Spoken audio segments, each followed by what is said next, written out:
बार बार प्रणाम ये सारा आशीर्वाद में आगे हम करना पाकिटे नहीं खेल रखे की व्यवस्था नहीं थे हमारा लगे चलिए हाथे में रखा था। कौन सा गाना सुनना चाहते हैं बताइए, जो सुनना चाहेंगे वही सुनिए। कि कइले बा कमाल तोहर लाल एकदम एंजॉय करके जाना है, फुल पैसा वसूल परफॉर्मेंस, एकदम कंजूसी नहीं होना चाहिए। और जो लोग डांस करना चाहिए यहाँ के कर सकते हैं, आएंगे थोड़ा सा माहौल बन जाए उसके बाद ना। चलिए कि गाँव टोला कस्बा, भाई आपका साउंड बड़ा अच्छा है, बहुत बहुत शुक्रिया इतना सपोर्ट करने के लिए। और हमारे म्यूजिशियंस का तो जोड़ा नहीं, थोड़ा थोड़ा हम डर रहे थे, हम बोले उनको मनोज भैया को कि बताइए मत तो वो लोग बजा पाएंगे कि नहीं भोजपुरी, बोले रहे आप बिंदास होकर गाइए कोई दिक्कत नहीं। कि गाँव टोला कस्बा हिलैलू गली गली आ देखत तो के लोगवन में मच खलबाली ओइल बवाल ने तलिया गरा अरे कइले बा कमाल।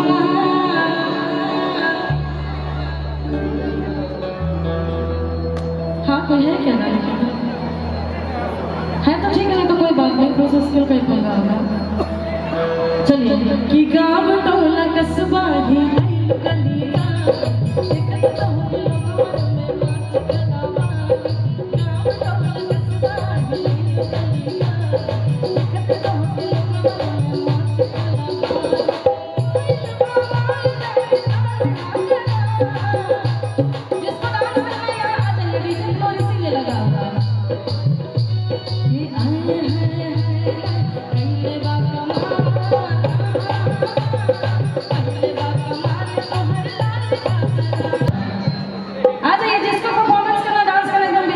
अपना ही कि गाँव टोला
इनका कनेक्शन लूल हो गई बात यही से इनका बड़ा कर आ तो लड़का के हाथ में इतना बड़ा मशीन धरा दिए से तो का होई कोनो परिवार चाहता नहीं हो जा पत्नी से झगड़ा हो गया इसलिए ऐसा हो। आपको लगता है उसका पत्नी हो गया, अभी 100 ग्राम मांस नहीं है उसका शरीर में, मतलब 100 ग्राम मांस न हो तो पत्नी नहीं हो सकता है, इसीलिए हैंडल नहीं हो। देखिए सिंगल आदमी को डबल सिलेंडर देंगे तो कभी बर्दाश्त नहीं कर पाएगा, है कि नहीं जी? सिटी ठीक करो, तुम्हारा सिटी बजा देंगे, सही करो इसको। क्या कहता है वो तो ना अंगुरियावा था सिस्टम के में गबड़ा जाता मामला। चलिए इसे में कंटिन्यू करते हैं। समझ लो बाबू कि मूड़ी पा जवानी के बोझला दले रोज रोज बाबू हमर बोझवा दले कि मूड़ी पा जवानी के बोझला दले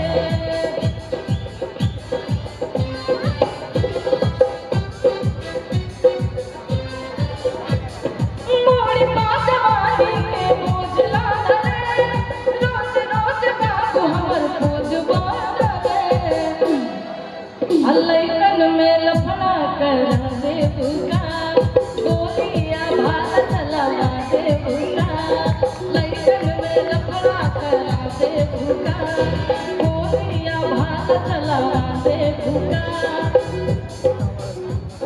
अब बुढ़ो कहला तो है माल तगड़ा है हाँ अरे कहले बा कमाल कहले बा कमाल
सबको मिला के सुनाते हुए चलते हैं ना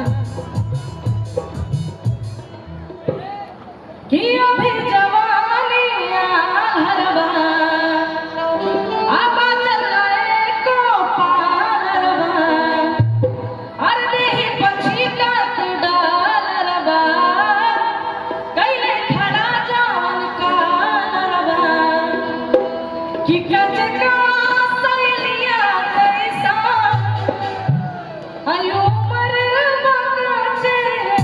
मिस्टेक हो गया आज 7 तारीख हो गया है मैं तो चौकी हुआ छे अपा चलिए कि अभी जवानी डबल में लेके चलेगा कि अभी जवानी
चलिए, एक बहुत पहले मेरा एक गाना आया था, उस गाने के हमारे बड़ा ही सुंदर फरमाइश ये नहीं है कि किसिया भी झाड़ लेनी पहली साड़ी लाली लगाए लेनी रूपवा सवारी किसिया भी झाड़ लेनी पहली साड़ी लाली लगाए लेनी रूपवा सवारी एक हो साथ एक हो